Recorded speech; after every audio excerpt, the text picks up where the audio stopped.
अस्सलाम वालेकुम वरहमतुल्लाहि वबरकातुहू। 3 जुमे छोड़ने वाला शख्स काफिर हो जाता है।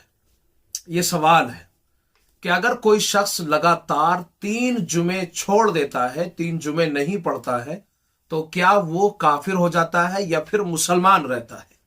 आइए हदीस की रोशनी के अंदर इस बात को समझने की कोशिश करते हैं, चूंकि ये बात बड़ी चर्चा में भी रहती है। नबी सल्लल्लाहु ताला अलैहि वसल्लम के एक हदीस है मिशकात शरीफ के अंदर, जिसके रावी अब्दुल्ला इब्न उमर रजी अल्लाह ताला अन्हु है और दूसरे हजरत अबू हुरैरा रजी अल्लाह ताला अन्हु है। कहते हैं कि हमने रसूलुल्लाह सल्लल्लाहु अलैहि वसल्लम को अपने मिंबर की लकड़ी यानी उसकी सीढ़ियों पर यह फरमाते हुए सुना कि लोग नमाज जुमा को छोड़ने से बाज रहें, वरना अल्लाह तबारक व ताला उनके दिलों पर मोहर लगा देगा और वो गाफिलों में शुमार होने लगेंगे।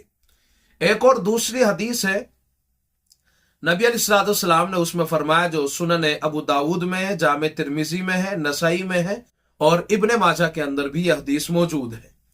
फरमाया नबी अलैहिस्सलाम ने कि जो आदमी महज सुस्ती और काहिली की बिना पर 3 जुमे छोड़ देगा, अल्लाह ताला उसके दिल पर मोहर लगा देगा। एक और हदीस मिशकात शरीफ की है, इसके रावी अब्दुल्ला इब्न अब्बास रजी अल्लाह ताला अन्हुमा है। कहते हैं कि नबी सल्लल्लाहु अलैहि वसल्लम ने फरमाया, जो आदमी बगैर किसी उज़र के नमाज जुमा छोड़ देता है, वैसी किताब में मुनाफिक लिखा जाता है जो न कभी मिटाई जाती है और न तब्दील की जाती है।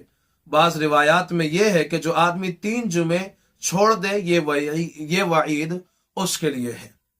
इस हदीस की तशरीह में साहिब मज़ाहिर हक लिखते हैं कि तर्के जमात के जो उज़र है, मसलन किसी जालिम और दुश्मन का खौफ है, पानी का बरसना है, बर्फ का पड़ना या रास्ते में कीचड़ वगैरह का होना वगैरह, अगर इनमें से किसी उज़र की बिना पर जुमे की नमाज के लिए ना जाए तो मुनाफिक नहीं लिखा जाएगा, चूंकि यहाँ पर उज़र मौजूद है। मसला है बगैर किसी उज़र का। अगर कोई आदमी बगैर किसी उज़र के ऐसा करता है तो फरमाते हैं कि बगैर किसी उज़र और मजबूरी के जुमा छोड़ने वाला मुनाफिक लिखा जाता है। अलबत्ता वो काफिर तो खैर नहीं होता, लेकिन मुनाफिक का भी कम दर्जा नहीं है। याद रखें, यह भी सख्त गुनहगार आदमी है। तो इसके बारे में बड़ी वईदें आई हैं, इसलिए आदमी को नमाज जुमा नहीं छोड़ना चाहिए, बल्कि अपने वक्त का ख्याल करते हुए अल्लाह ताला के घर का रुख करना चाहिए।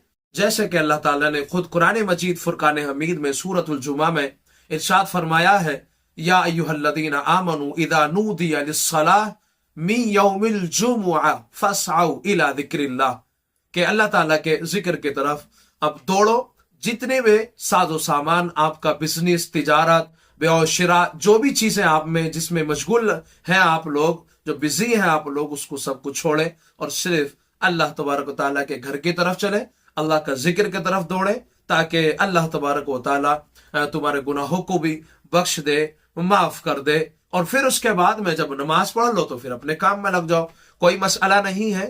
इसलिए ये उस शख्स के लिए वईद है कि जो सुस्ती काहिली की बुनियाद के ऊपर नमाज जुमा छोड़ता है। अगर उसके पास में उज़्र मौजूद है, कैदी बना लिया गया है वो, या फिर सख्त बीमार हो गया है, मस्जिद नहीं आ सकता है, या बारिश पड़ रही है, या जालिम का सख्त खौफ है, तो फिर ऐसी सूरत के अंदर इन वईदों के अंदर वो शामिल नहीं होता है। और इसको साहिब मज़ाहिर हक ने भी तहरीर किया है।